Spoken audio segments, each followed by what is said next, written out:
Good morning, church. Today we're in Mark chapter 11, and let's read verse 15 through 19. And they came to Jerusalem, and he entered the temple and began to drive out those who sold and those who bought in the temple, and he overturned the tables of the money changers and the seats of those who sold pigeons. And he would not allow anyone to carry anything through the temple. And he was teaching them and saying to them, Is it not written, My house shall be called a house of prayer for all the nations? But you have made it a den of robbers.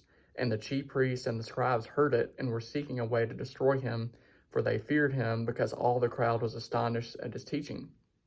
And when evening came, they went out of the city. So here we see that Jesus confronts us in our sin.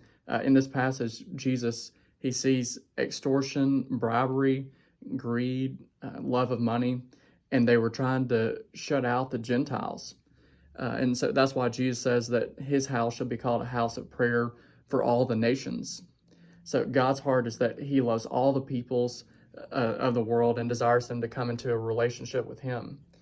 And so let's ask God to align our hearts with his, that we would love and desire to see all people come to know Jesus.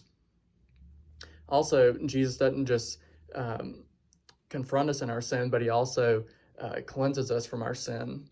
So have you come to Jesus for cleansing through turning from your sin and putting your trust in Jesus?